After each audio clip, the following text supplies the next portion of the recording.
ನಮಸ್ತೆ ಮಿತ್ರರೇ, ಇಂದು ನಾವು ಮನೆಯಲ್ಲಿ ಒಂದು ಖಾರವಾದ ಬಿಸ್ಕಿಟನ್ನು ಮಾಡೋಣ. ಇದನ್ನು ನಾನು ಅವನಲ್ಲಿ ಹಾಕಿ ಮಾಡ್ತಾ ಇಲ್ಲ, ಬೇಕ್ ಮಾಡ್ತಾ ಇಲ್ಲ. ಇದನ್ನು ನಾನು ಫ್ರೈ ಮಾಡಿ ಮಾಡುವಂತಹ ಈ ಬಿಸ್ಕಿಟ್ ಬಹಳ ರುಚಿಕರವಾಗಿರುತ್ತದೆ ಹಾಗೂ ಗೋಧಿ ಹುಡಿಯಿಂದ ಮಾಡುವುದರಿಂದಾಗಿ ಬಹಳ ಆರೋಗ್ಯದಾಯಕವೂ ಆಗಿರುತ್ತದೆ.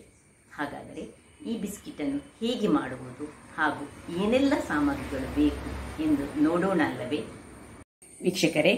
ಇವತ್ತು ನಾವು ಖಾರ ಬಿಸ್ಕಿಟ್ ಮಾಡೋಣ. ಬಹಳ ರುಚಿಕರವಾಗಿರ್ತದೆ. ಅದನ್ನು ನಾನೀಗ ಮೈದಾದಿಂದ ಮಾಡ್ತಾ ಇಲ್ಲ, ನಾನು ಗೋಧಿ ಹುಡಿಯಿಂದ ಮಾಡ್ತಿದ್ದೇನೆ.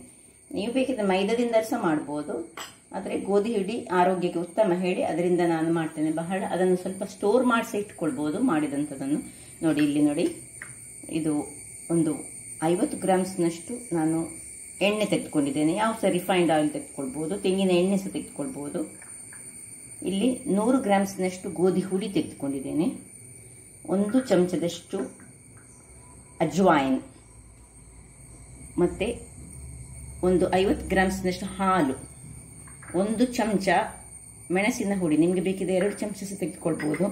ನಿಮಗೆ ಸ್ವಲ್ಪ ಹೆಚ್ಚು ಖಾರ ಬೇಕಿದ್ರೆ 2 ಚಮಚ ತೆಗೆದುಕೊಳ್ಬೋದು. ನೋಡಿ, ಇಲ್ಲಿ 2 ಸ್ಪೂನ್ನಷ್ಟು ನಾನು ಪುಡಿ ಮಾಡಿಟ್ಟ ಸಕ್ಕರೆ, ನಾನು ಮಿಕ್ಸಿಯಲ್ಲಿ ನನ್ನ ಸಕ್ಕರೆಯನ್ನು ಪುಡಿ ಮಾಡಿದ್ದು. ನಿಮಗೆ ಸಕ್ಕರೆ ಬೇಡದಿದ್ದರೆ ಅವಾಯ್ಡ್ ಮಾಡ್ಬೋದು, ಅಥವಾ ಬೆಲ್ಲವನ್ನು ಪುಡಿ ಮಾಡಿ ಸಹ ಹಾಕ್ಕೊಳ್ಬೋದು. 1.5 ಚಮಚದಷ್ಟು ಇಲ್ಲಿ ನಾನು ಎಳ್ಳು ತೆಗೆದುಕೊಂಡಿದ್ದೇನೆ. ಬಿಳಿ ಎಳ್ಳು ಸಹ ಆಗ್ತದೆ, ಕಪ್ಪು ಎಳ್ಳು ಸಹ ಯಾವ ಸಹ ಆಗ್ತದೆ. ಪೂರವಾಗಿ ಹೆಚ್ಚಿಟ್ಟಂತಹ ಕೊತ್ತಂಬರಿ ಸೊಪ್ಪು, ಕರಿಬೇವಿನ ಸೊಪ್ಪು, ಮತ್ತು 2 ಮೆಣಸನ್ನು ಸಣ್ಣದಾಗಿ ಹೆಚ್ಚಿಟ್ಟುಕೊಂಡಿದ್ದೇನೆ.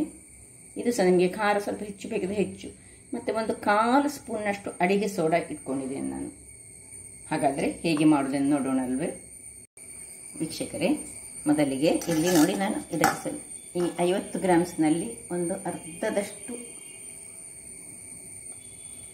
3/4 ಭಾಗದಷ್ಟು ಎಣ್ಣೆ ಹಾಕ್ಕೊಂಡಿದ್ದೇನೆ ನಾನು. ನೋಡಿ, ಇಷ್ಟೇ ಉಳಿಸಿಕೊಂಡಿದ್ದೇನೆ. ಬೇಕಿದ್ದರೆ ಹಾಕೊಳ್ಳೋಣ ಅಂತ. ಸ್ವಲ್ಪ ಉಪ್ಪು ಹಾಕ್ಕೊಳ್ತಿದ್ದೇನೆ, ರುಚಿಗೆ ತಕ್ಕಷ್ಟು ಉಪ್ಪು. ಮತ್ತು ಈ ಒಂದು ಸಕ್ಕರೆ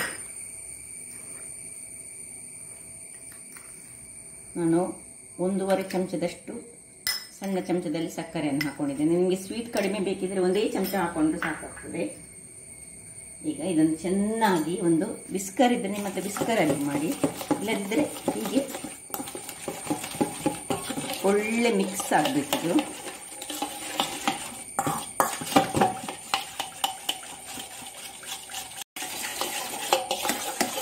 ನೋಡಿ, ಒಟ್ಟು ಕಂಟಿನ್ಯೂಸ್ ನಾನೊಂದು 2-3 ನಿಮಿಷಗಳ ಕಾಲ ಇದನ್ನು ಹೀಗೆ ವಿಸ್ಕ್ ಮಾಡಿಕೊಂಡೆ. ಈಗ ಈ ಗೋಧಿ ಹುಡಿಯನ್ನು ನಾವು ಇದಕ್ಕೆ ಹಾಕೊಳ್ಳೋಣ. ನಾನು 100 ಗ್ರಾಮ್ಸ್ನಷ್ಟು ಮಾತ್ರ ತೆಗೆದುಕೊಂಡಿದ್ದೇನೆ, ನೀವು ಹೆಚ್ಚು ಮಾಡಿಕೊಳ್ಬೋದು ಬೇಕಿದ್ರೆ. ಈಗ ಈ ಮೆಣಸಿನ ಹುಡಿಯನ್ನು ಸಹ ಇದಕ್ಕೆ ಹಾಕೊಳ್ಳೋಣ.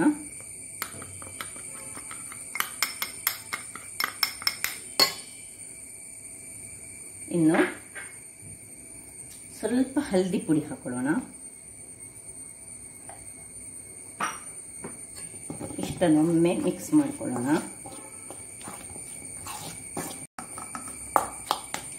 ಇನ್ನು ಇದಕ್ಕೆ ಈ ಎಳ್ಳನ್ನು ಹಾಕೊಳ್ಳೋಣ. ಮತ್ತೆ ಸ್ವಲ್ಪ ನಾನು ಹೇಳಿದಲ್ಲ, 1 ಸ್ಪೂನಿನಷ್ಟು ಅಥವಾ ಅರ್ಧ ಸ್ಪೂನಿನಷ್ಟು ಈ ಓಮಕಾಳು ಅಜ್ವಾಯಿನ್, ಇದನ್ನು ಸ್ವಲ್ಪ ಕ್ರಷ್ ಮಾಡಿ ಹಾಕುವ. ಇನ್ನು ನೋಡಿ, ಹೆಚ್ಚಿಟ್ಟಂತಹ ಮೆಣಸು, ಈ ಕರಿ ಲೀವ್ಸ್, ಮತ್ತು ಹೆಚ್ಚಿಟ್ಟಂತಹ ಕೊತ್ತಂಬರಿ ಸೊಪ್ಪು ಎಲ್ಲವನ್ನು ಹಾಕ್ಕೊಂಡು ಅದಕ್ಕೆ ಒಂದು ಒಳ್ಳೆ ಮಿಕ್ಸ್ ಕೊಡೋಣ.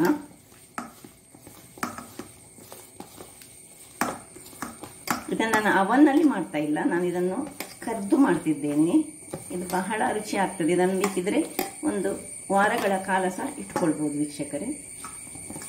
ಈಗ ಇದನ್ನೊಂದು ಬೈಂಡಿಂಗಿಗೆ ತರಬೇಕಾದರೆ ನಾವು ಏನು ಮಾಡಬೇಕು ಹೇಳಿದರೆ, ಸ್ವಲ್ಪ ಹಾಲನ್ನು ಬೇಕಿದ್ದಷ್ಟೇ, ನೋಡಿ ನಾನು ತೆಗೆದುಕೊಂಡ ಹಾಲು ಒಂದು 50 ಗ್ರಾಮ್ ಉಂಟು. ಅದರಲ್ಲಿ ಸ್ವಲ್ಪ ಹಾಲನ್ನು ಹಾಕ್ಕೊಂಡು ಇದನ್ನು ಈ ನಾವು ಚಪಾತಿ ಮಾಡುವಾಗ ಹೇಗೆ ಮಾಡ್ತೀವಿ ನೋಡಿ ಹಾಗೆ ಒಂದು ಉಂಡೆಗಳಾಗಿ ಮಾಡ್ತೇನೆ ನಾನೀಗ. ವೀಕ್ಷಕರೇ ನೋಡಿ, ಈ ಹೊತ್ತಿನಲ್ಲಿ ನಾನು ಸ್ವಲ್ಪ ಬೇಕಿಂಗ್ ಸೋಡಾವನ್ನು ಇದಕ್ಕೆ ಹಾಕ್ಕೊಳ್ತಿದ್ದೇನೆ. ನೀವು ಮೊದಲೇ ಹಾಕ್ಕೊಳ್ಬೋದು, ನನಗೆ ಆಗ ಹಾಕಲಿಕ್ಕೆ ಮರ್ತು ಹೋದ ಕಾರಣ ಈಗ ಹಾಕ್ತಿದ್ದೇನೆ ನಾನು. ನೋಡಿ,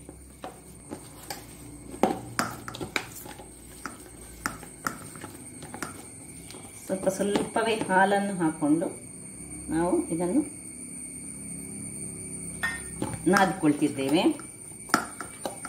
ವೀಕ್ಷಕರೇ ನೋಡಿ, ಹೀಗೆ 2 ಉಂಡೆಗಳಾಗಿ ನಾನು ಇದನ್ನು ಮಾಡಿ ಇಟ್ಟುಕೊಂಡಿದ್ದೇನೆ. ಈಗ ಇದನ್ನು ಲಟ್ಟಿಸುವ ಮೊದಲು ನಾನು ನೋಡಿ ಇಲ್ಲಿ ಗ್ಯಾಸ್ನಲ್ಲಿ ಎಣ್ಣೆಯನ್ನು ಬಿಸಿ ಆಗಲಿಕ್ಕೆ ಇಟ್ಟಿದ್ದೇನೆ. ಎಣ್ಣೆ ಬಿಸಿ ಆಗ್ತಾ ಇರುವಾಗ ಹೆಚ್ಚು ಉರಿಯಲ್ಲಿ ಇದನ್ನು ಕಾಯಿಸ್ಲಿಕ್ಕಿಲ್ಲ, ಅದರಿಂದಾಗಿ ಹದ ಉರಿಯಲ್ಲಿ ಇಟ್ಕೊಳ್ಳಿ. ನೋಡಿ, ಇಲ್ಲಿ ಇದನ್ನು ಒಂದೊಂದೇ ಉಂಡೆಗಳನ್ನು ಸ್ವಲ್ಪ ನಾನು ಹೀಗೆ ಸೈಡ್ಸ್ ಬಿಡ್ತದೆ, ತೊಂದರೆ ಇಲ್ಲ. ನಾವು ಸ್ವಲ್ಪ ಏನು ಮಾಡಿಕೊಳ್ಬೇಕು ಹೇಳಿದ್ರೆ ಹೀಗೆ ಸೈಡ್ಸನ್ನು ಹೀಗೆ ನಾವು ಮಾಡ್ಕೊಳ್ಳಿ, ಅಥವಾ ಕೈಯಲ್ಲಿ ಸಹ ನಾವು ನಿಮಗೆ ಹೀಗೆ ಮಾಡಲಿಕ್ಕೆ ಆಗ್ತದಾದರೆ ಹೀಗೆ ಸಹ ಮಾಡಿಕೊಳ್ಬೋದು. ಸ್ವಲ್ಪ ಅಗಲವಾಗಿ ನಾವು ತಟ್ಟಿಕೊಳ್ಳೋಣ.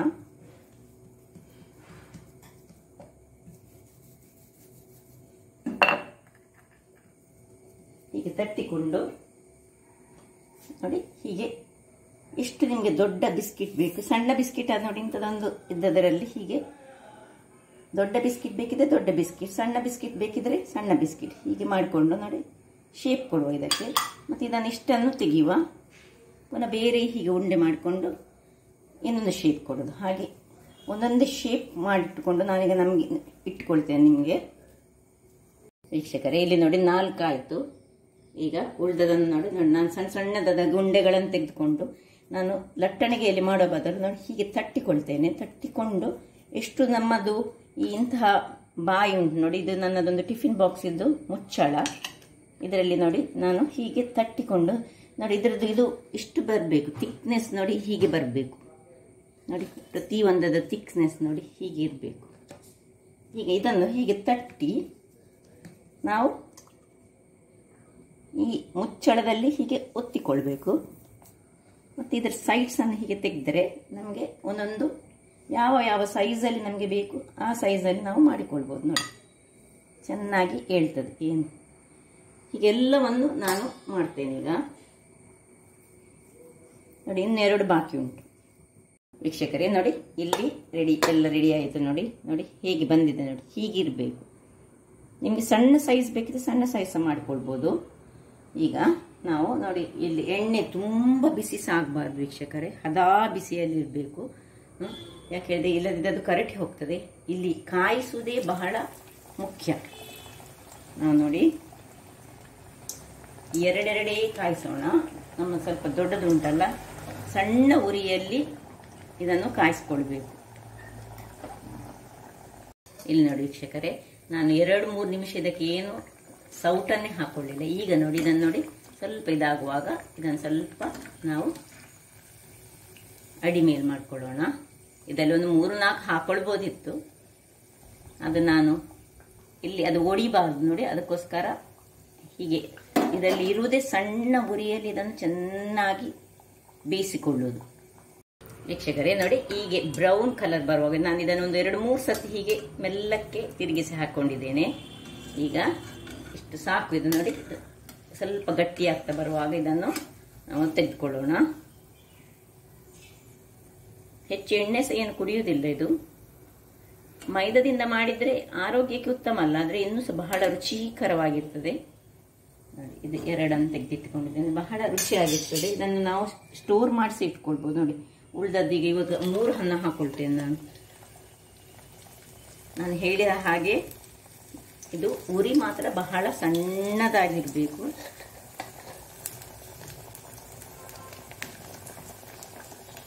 ಆಗಲಿ. ಈಗ ಮುಟ್ಲಿಕ್ಕಿಲ್ಲ, ಸೌಟ್ ಹಾಕ್ಲಿಕ್ಕಿಲ್ಲ. ಹಾಕಿದ ಕೂಡಲೇ ಉರಿ ಸಣ್ಣದಿದ್ದು ನಿಧಾನಕ್ಕೆ ಕಾಯಿಸಬೇಕು, ಅದು ವೆರಿ ಇಂಪಾರ್ಟೆಂಟ್.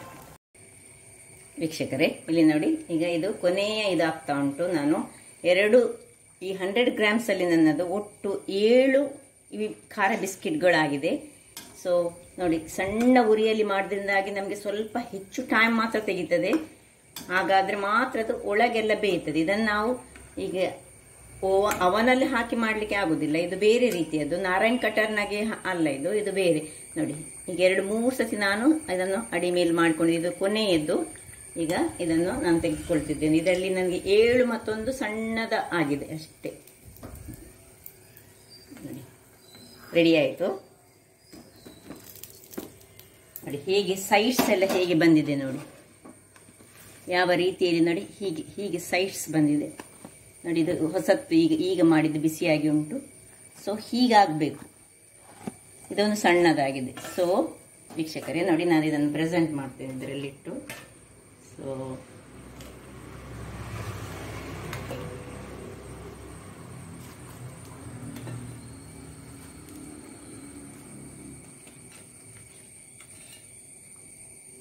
ಒಂದು ಸಣ್ಣದಾಗಿ. ಹಾಗಾದರೆ ವೀಕ್ಷಕರೇ, ನನ್ನ ಈ ಕುಕಿಂಗ್ ಚಾನಲ್ ನಿಮಗೆ ಇಷ್ಟ ಆದರೆ ಬೋಳೂರು ಸುವರ್ಣ ಚಾನಲನ್ನು ಲೈಕ್ ಮಾಡಿ, ಶೇರ್ ಮಾಡಿ ಹಾಗೂ ಸಬ್ಸ್ಕ್ರೈಬ್ ಮಾಡಿ ಹಾಗೂ ನನ್ನ ಇನ್ಸ್ಟಾಗ್ರಾಮ್ ಪೇಜನ್ನು ಫಾಲೋ ಮಾಡಿ. ಧನ್ಯವಾದಗಳು.